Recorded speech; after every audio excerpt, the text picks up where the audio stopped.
मोदी के उदय की सुगबुगाहट उनके समकक्ष नेताओं की तलखी में भी दिख रही थी। साल 2010 की ही बात थी कि बिहार की नीतीश सरकार ने बाढ़ के लिए गुजरात की मदद राशि को लौटाने का ऐलान कर दिया। बहरहाल विपक्ष और सहयोगियों दोनों के निशाने पर रहने वाले मोदी 2011 तक एक नए सियासी प्रयोग में जुट गए। अपने जन्मदिन के दिन उन्होंने सद्भावना मिशन की शुरुआत की, 72 घंटे के अनशन के साथ। सभी धर्म गुरुओं के साथ साझा मंच, एक ऐसे नेता की तस्वीर पेश करने का प्रयास था जो सर्व स्वीकार्य था।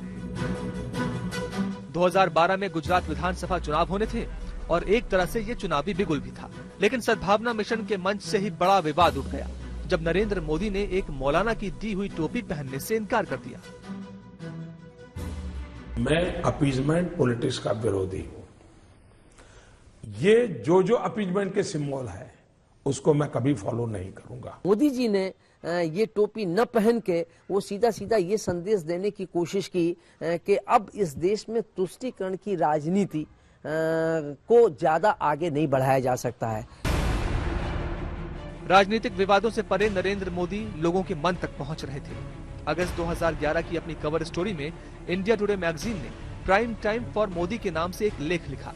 जब लोगों से पूछा गया कि गैर यूपीए सरकार का नेता कौन हो, तो 45% लोगों ने कहा मोदी। हालांकि इस समय तक बीजेपी के भीतर भी पीएम उम्मीदवार के चेहरे को लेकर आम राय नहीं थी। 2012 के चुनाव आए तो चुनौती चौथी बार सीएम बनने की थी। मोदी ने हर सीट पर जाकर प्रचार किया, जहां नहीं जा सकते थे वहां उनका 3D अवतार पहुंचा। जब नतीजे आए तो फिर एक बार मोदी सरकार बनी। नरेंद्र दामोदर दास मोदी ईश्वरना नामे सौगंध लऊ છું કે मोदी गुजरात के मुख्यमंत्री बने थे, लेकिन सवाल दिल्ली को लेकर पूछे जाने लगे थे। आपको दिल्ली आने से बीजेपी के भीतर कौन रोक रहा है? सवाल पूरा हो गया? नहीं, मतलब हम लोग सवाल करते हैं तो शेर वाला भाई मैं दिल्ली में बैठा हूं, देखो तो अगर किसी ने रोका होता तो कैसे बैठता। ये दिल्ली है भाई, मैप पे दिखाओ प्रसंग को। मैं दिल्ली में हूं, मुझे किसी ने नहीं रोका।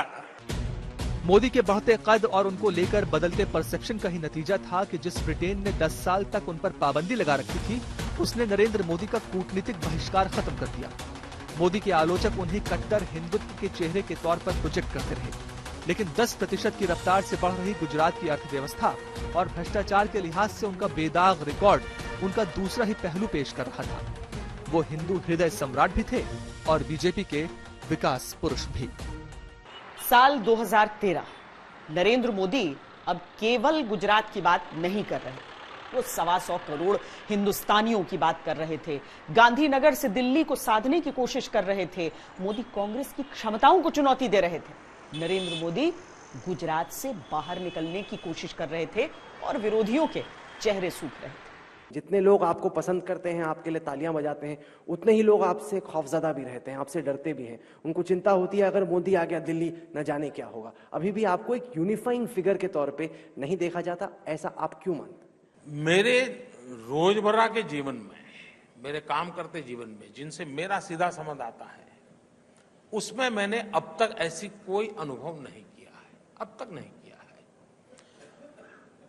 और फिर भी मुझ में कुछ कमी हो तो मेरे ध्यान में आएगा तो खुद सुधार करूंगा, कोई ध्यान में लाएगा तो भी सुधार करूंगा, क्योंकि अल्टीमेटली मुझे समाज का काम करना है, लोगों का काम करना है, मुझे लोगों को साथ लेके चलना है। आवश्यकता है एक प्रॉपर लीडरशिप की, एक विजन की, एक ऐसा देशभक्ति का झार बढ़ जाता है।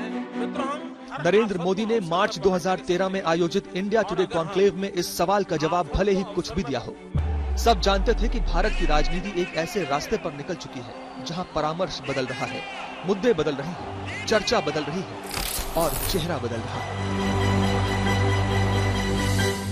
कोई मुझे बताएं कि इस वर्तमान सरकार ने कुछ अच्छा करने का निर्णय किया हो और कोएलिशन पार्टनरों ने परेशानी पैदा की और उसके कारण नहीं हुआ, ऐसा कुछ है क्या? ऐसा नहीं है। और इसलिए मित्रों, अगर आपका इरादा नेक हो और आप लोगों की भलाई करना चाहते हो, तो मैं नहीं मानता हूं कि आपके कोई साथी पक्ष आपको छोड़ करके नहीं, ये अच्छा काम नहीं करने देंगे, ऐसा कुछ नहीं करेंगे। आज देश को समस्या करने के कारण कम है, न करने के कारण ज्यादा है। मोदी के बुलंद होते नारों के बीच जून 2013 में बीजेपी की राष्ट्रीय कार्यकारिणी आयोजित की गई और मोदी को 2014 के चुनावों के लिए बीजेपी की कैंपेन कमेटी का चीफ नियुक्त कर दिया गया।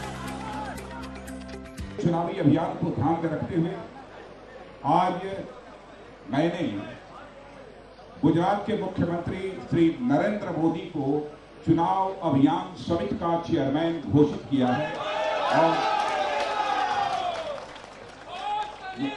मुझे जो कुछ भी हुआ है सबकी सहमति के आधार पर हुआ है। जाएंगे आप लोग अडवाणी जी से बात किया, आपकी पार्टी बैठक में जाएंगे। इधर पार्टी के शीर्ष नेतृत्व में नाराजगी ऐसी रही कि अगले ही दिन लालकृष्ण आडवाणी ने सभी पार्टी पदों से इस्तीफा दे दिया।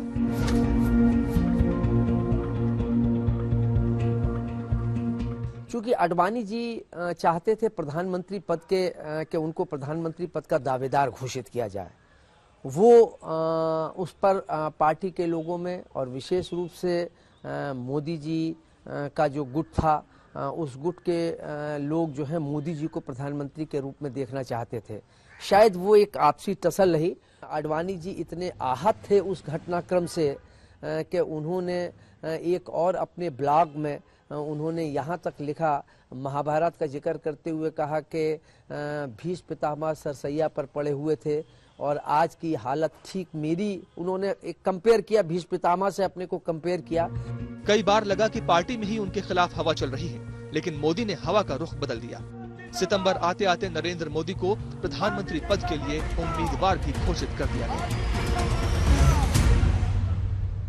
संसदीय दल ने यह फैसला किया है कि श्री नरेंद्र मोदी को आगामी लोकसभा चुनाव के लिए प्राइम मिनिस्ट्रियल कैंडिडेट के रूप में प्रोजेक्ट किया जाए।